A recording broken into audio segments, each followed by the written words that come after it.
Okay, hello, Kevin Dye Painting here in Arnold.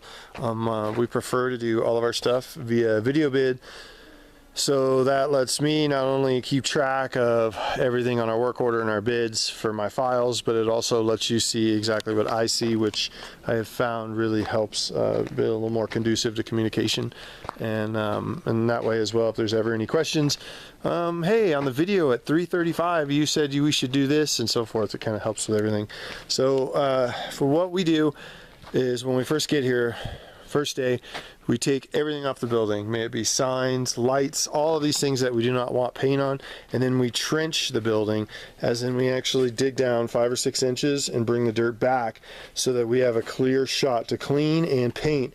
At the end of the job, we push the dirt back up against the house for sure.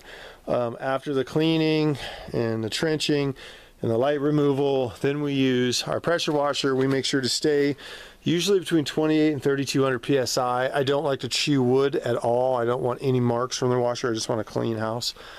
But we use different bleaches, mildewcide, different wood brighteners depending on the application. But like in this, it's just some bleach. We remove the mold. We don't just paint over that stuff. We try to remove it.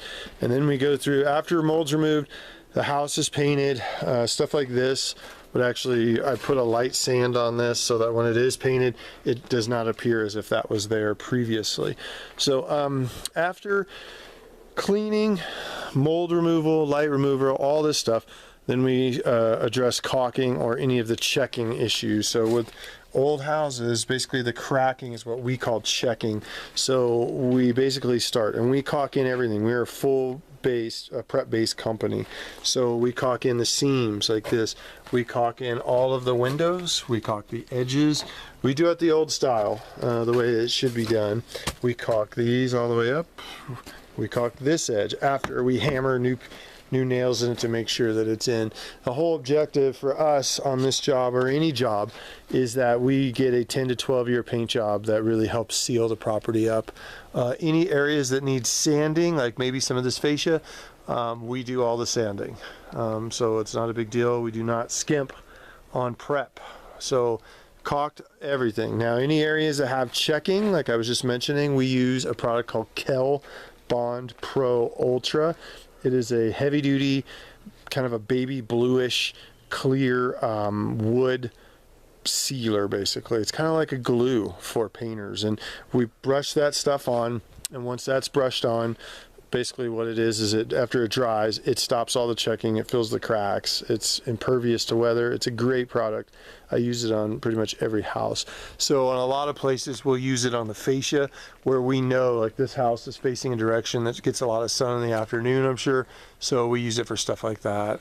Areas like that up there, the metal, we spray with a with a oil-based primer, so that way our paint doesn't flake off in the heat. All windows are masked with a 3M film, which we apply on top, fold down, tape in the edges. Then that way I have no bleed through. I want no paint on anything but the house. I do not overspray anything. We are very adamant about being extremely careful. This house was obviously green prior. We do 2 coats. No matter what color you pick, even if it's the same color, it's going to be 2 coats, and it's going to be Kelly Moore paint. We use AcroShield, which is their top of the line. I do so much of it that in bulk that I get very good prices, but we like to use the best we can. The spraying process for us after all the masking and prep is complete, which is usually a 2, maybe a 3 day, usually depending house the size. We go in and we spray with our guns, and we spray really heavy, and then we back brush all of the slats and we back roll all of the tops, and then we spray another coat so that there's no brush or roller lines. It's imperative that we use 2-coat process, and we back brush and back roll, and that helps fill the cracks too. The main objective at the end of it is that we want the property or the structure to actually appear as if it was dipped. You know, we want a solid, lifelong situation. This is an expensive endeavor. There's no reason why we should not be able to do it as best we possibly can, so as that you don't have to do it that much. We do it with cheap paint. We just spray it fast. You have to do it again in 5 or 6 years. There's a lot of light areas on this house that the paint is breaking down, so it's definitely time. Any wiring like that, we reattach with our little U-hooks. and then we paint into the building. All cracks and stuff like that on these posts are addressed. The whole objective is for us, again, to make sure that everything is pretty much prepped to the hilt. I want all the cracks and the checking to be filled. I want it to appear as if it's brand new. So most of this deck, this looks like it was deck somewhat built recently. It was built really well. This is great stuff. Pressure treat. I would suggest not touching any of this under here. There's no need to. Save the money. There's no need to paint under here, so like I'm saying, save the money. This obviously prepped. These need to be caulked in. Everything needs to be caulked in. The box, everything will be resprayed, come out really nice. We mask this so I get none of this paint up onto this. But this looks really good. I see no need to even stain this. But once you get into here, I'll do a separate kind of little gig for the staining of the deck. We do a lot of deck stains. We do houses and decks at the same time. Okay, so here's a good example. Kel Bond Pro Ultra. A lot of prep. Not a big deal though, but this does need to get prepped. This is where you're going to get hit with the sun pretty good, obviously. Some of this here, you've got some turns, a little bit of wood rot there. We could probably replace that if need be. That's not a big deal. Even up at the top, it looks like that fascia appears. That might be something we need to address. So we will see. After I'm finished with this, I'll send it over and we can start the communication line and see if we can figure out what pieces that you guys wanted to have fixed, what pieces need to be fixed, and what we can do and what we cannot do. Sometimes with roof areas, we tend to shy away from replacing that due to the fact that we don't want to do anything with our insurance that might void us and make the roof make it leak. But I do have a carpenter that I can use who's very fast, licensed, bonded, very professional. His name is John Berger. Same thing through here. Trim color obviously down to here. Decks would be stained. This appears to be an oil-based stain, but we clean these decks off really good. I mean, we really pressure wash them. We put a really nice, we clean them off with a wood brightener so that we get a really nice look. This door, spar varnish. It will need a light sand and a pressure wash, a light sand, and a couple coats of spar varnish. We can make it look brand new. My suggestion as well on the trim is that we take it in to make it look like the rest of the trim on the building, and we do it so forth. And we can even have all the lights match too. I see some are painted, some are not. We can handle that if need be. The pop out, which was actually upstairs with a window on the roof, that would have to be prepped with some Kel Bond as well to get rid of all the checking. Again, this deck looks pretty good. It just needs a good set of oil stain. We use Armstrong stain, which is really good stuff. And so most of the issues I'm seeing on this wall right here is just obviously due to weather.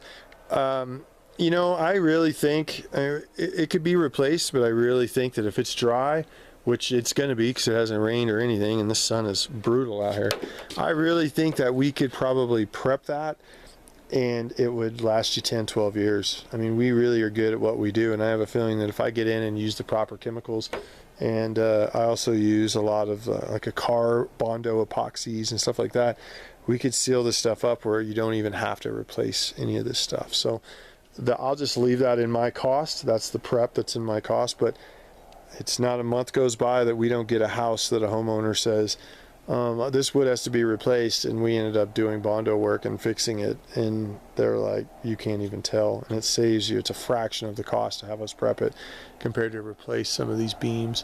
The main fascia beam, that might still be an issue, so we can discuss that when we get going. As for decks, we show up, we pressure wash them, we use bleach and wood brightener. We try to get the deck to have the nicest appearance possible, clean as we can. We sand this rail right here, just a light sand, not heavy, not belt sanders. We sand this down so that it's smooth, so you can lean on it and put your hands on it. We sand that around the whole edges. And a lot of creaking on this deck, which I find odd. I don't know how old it is. It looks really nice though, but all the way down, clean it, get as bare wood as we can, sand the top rails, sand guys like this, and then we apply Armstrong stain. I prefer Armstrong because of the fact that it's oil-based. You can get it in semi-translucent colors. It's manufactured in Sonora, and I have found it to pretty much be the best of the best. Everything else is pretty cut and dry. We'd have to move a little bit of the wood if that is painted. It appears to be so maybe just on some of that. Well, I'll give you the option too. If you want, we can keep that brown color going and just do the belly band just around so that it all matches, so it matches the risers on the stairs, and we can do all that as well. But not a big deal, not a huge house, but it's got some moves. It's going to be interesting. But so that's where I'm at. If you guys have any questions, you can feel free to give me a call anytime. This is us right here. And thank you very much. I'll go ahead and send my invoice over as well. And either way, any questions, give us a call. Thank you.